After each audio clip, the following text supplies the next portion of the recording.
Atom bomb پھٹنے کے بعد کیسے اور کتنی تباہی پھیلاتا ہے، اور اگر آپ کے ارد گرد ایٹم بم پھٹتا ہے تو آپ کو کون سی احتیاطی تدابیر اختیار کرنی چاہیے۔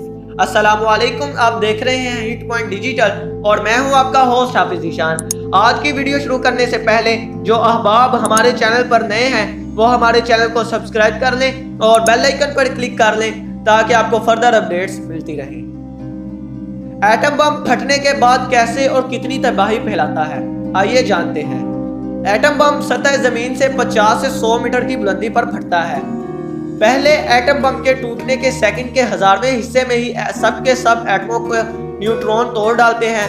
ایٹموں کے ٹوٹنے سے فوری طور پر 60 سے 70 میٹر بلندی پر انتہائی تیز روشنی کا ایک بہت بڑا گولا نمودار ہوتا ہے، جس کے سامنے سورج کی روشنی سیاہ پڑ جاتی ہے۔ یہ روشنی اس قدر تیز ہوتی ہے کہ زمین پر چلنے پھرنے والے انسان مرنے اور بھاپ بن کر اڑ جانے سے پہلے اپنی بینائی سے محروم ہو جاتے ہیں۔ روشنی کا گولا انتہائی تیزی سے زمین کی جانب بڑھتا ہے۔ اس وقت اس جگہ کا درجہ حرارت سورج جتنا ہو جاتا ہے، جس کی گرمی سے 2 کلومیٹر دائرے کے اندر انسان، جانور، درخت، عمارتیں، گاڑیاں ایک سیکنڈ میں دھواں بن کر اڑ جاتی ہیں۔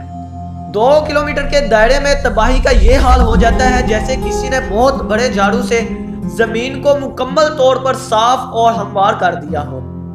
بم پھٹنے کے ساتھ ہی ایک ہولناک دھماکہ ہوتا ہے، جبکہ دوسرا دھماکہ گولا زمین سے ٹکرانے کے بعد ہوتا ہے، جس کی شدت پہلے دھماکے سے 200 گنا زیادہ ہوتی ہے۔ پہلا دھماکہ جو فضا میں ہوتا ہے اور وہ ہوا میں ایک زبردست ارتعاش کی لہر پیدا کرتا ہے۔ ہزاروں میل فی گھنٹہ کی رفتار سے آگ جیسی گرم ہوا آندھی کی شکل میں دھماکے والی جگہ سے پیدا ہو کر چاروں طرف پھیل جاتی ہے، جو اس قدر طاقتور ہوتی ہے کہ ایک بہت بڑے ٹرالے سے بھی ٹکرا جائے تو اسے توڑ کر ریزہ ریزہ ڈالے۔ اس ہوا کی طاقت کے سامنے بڑی بڑی بلڈنگیں جو دھماکے والی جگہ سے 3-4 کلومیٹر دور ہوتی ہیں تنکوں کی طرح بکھر جاتی ہیں۔ ہر طرف ملبہ ہی ملبہ دکھائی دینے لگتا ہے۔ پہلے دھماکے کے فوراً بعد دوسرا دھماکہ ہوتا ہے، جس کی وجہ سے زمین میں زلزلے کی ایک شدید لہر پیدا ہوتی ہے۔ اس شدید زلزلے کی وجہ سے تو 9-10 کلومیٹر تک موجود عمارتوں کو شدید نقصان پہنچتا ہے۔ انسانوں کے کانوں کے پردے پھٹ جاتے ہیں۔ ایٹموں کے ٹوٹنے سے نہ نظر آنے والی ریڈیائی شعاعوں اور نیوٹرونز کا ایک سیلاب سا آ جاتا ہے جو ہر جاندار کے جسم کے آر پار ہو جاتی ہے۔ نیوٹرون خون کے اندر سفید خلیوں کو تباہ کر دیتا ہے۔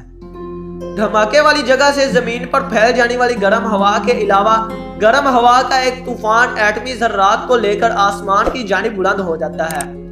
آسمان پر بادل بن جاتے ہیں اور ایک ایسی بارش ارد گرد کے علاقوں پر برسنے لگتی ہے جس میں تابکار ذرات ہوتے ہیں۔ بارش کے وہ قطرے جس پر بھی گرتے ہیں اس کے جسم کو گلا کر رکھ دیتے ہیں۔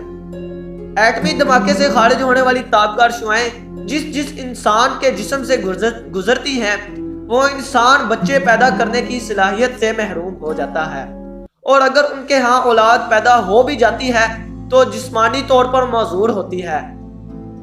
جہاں دھماکے ہوتے ہیں وہاں عرصہ دراز تک انسانی آبادی کا رہنا ناممکن سا ہو جاتا ہے، جبکہ پاکستانی سائنسدانوں نے اپنے کچھ ایٹمی ہتھیاروں کو اس طرح ڈیزائن کیا ہے جن سے نیوٹرونز کا اخراج تو ہوتا ہے لیکن ایسی تابکار شعاعیں خارج نہیں ہوتی جو ایٹمی دھماکے کے بعد اس علاقے کو انسانی آبادی کے رہنے کے قابل نہ رہنے دیتی۔ اس کا فائدہ یہ ہوتا ہے کہ اگر اپنے ملک کی سرحدوں سے گھس آنے والے دشمن حملہ کر کے ان کو اپنے علاقوں میں ہی تہس نہس کیا جائے تو وہ جگہ ایٹمی دھماکے کے بعد بھی قابل استعمال رہتی ہے۔ پاکستان کے پاس ایسے بم ایک اللہ کی نعمت سے کم نہیں جنہیں نصر میزائل پر نصب کیا گیا ہے۔ یہ چھوٹا سا میزائل 60 سے 100 میل دور تک مار کرتا ہے۔ یہ خاص طور پر ملکی سرحدوں میں گھس جانے والے دشمنوں کے لیے قیامت سے کم نہیں۔ اس کے نیوٹرون بختر بند ٹینکوں کی موٹی فولادی دیواروں میں سے بھی گزر کر ٹینکوں میں چھپے دشمن کو فوجیوں کو سیکنڈوں میں کباب بنا دیتے ہیں۔ دشمن کو فنا کے گھاٹ اتارنے کے بعد اپنے علاقے کو پھر خوف و خطر استعمال کیا جا سکتا ہے۔ انڈیا اس صلاحیت سے محروم ہے اور اس وجہ سے پاکستان کے ایٹمی میزائلوں کے بارے میں دنیا کے سامنے دہائی دیتا رہتا ہے۔ عام طور پر ایٹم بم دشمن کے علاقے میں گرا کر تباہی مچائی جاتی ہے، اس لیے کوئی بھی ملک اپنے ملک میں گھس آنے والے دشمن پر ایٹمی حملہ رسک نہیں لے سکتا، لیکن پاکستان بلا خوف و خطر کر سکتا ہے۔ یہ تو آپ کو علم ہو گیا ہے کہ ایٹم بم کی تباہ کاری ایک دائرے کی شکل میں ہوتی ہے۔ جتنا زیادہ طاقتور بم ہوگا تباہی کا دائرہ بھی اتنا وسیع ہوتا چلا جائے گا۔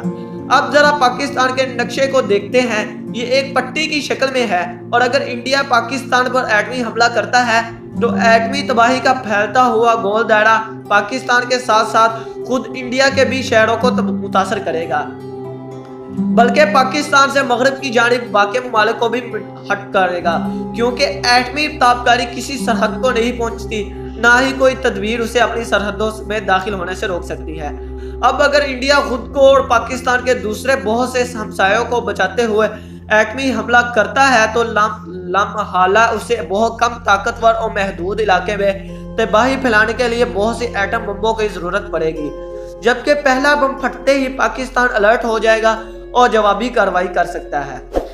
دوسری جانب پاکستان کے مقابلے میں انڈیا کا نقشہ دیکھیے، وہ بالکل گولائی کی شکل میں ہے، جو خود کو اور ہمسایوں کو بچاتے ہوئے تباہی پھیلانے کے لیے نہایت ہی موزوں ہدف ہے۔ ایک ہی طاقتور ایٹم بم انڈیا کے سینٹر میں گرایا جائے اور رام رام ستے۔ پاکستان کے پاس ایک اور بھی صلاحیت ہے جو انڈیا کے پاس نہیں ہے۔ ماہرین کہتے ہیں کہ ایٹم بموں کی تعداد زیادہ ہونا خود ہی نہیں، بلکہ ایٹم بم کو اپنے ہدف تک تیزی سے پہنچنا سب سے زیادہ اہم ہوتی ہے، یعنی ایٹم بم کو میزائل یا جہاز کے ذریعے اس کی محفوظ جگہ سے نشانے تک پہنچانا۔ اس معاملے میں پاکستان انڈیا کے مقابلے میں اور بہت سے دوسرے ممالک میں سر فہرست ہے۔ الحمدللہ۔ پاکستان زندہ باد، پاکستان پائندہ باد۔ شکریہ۔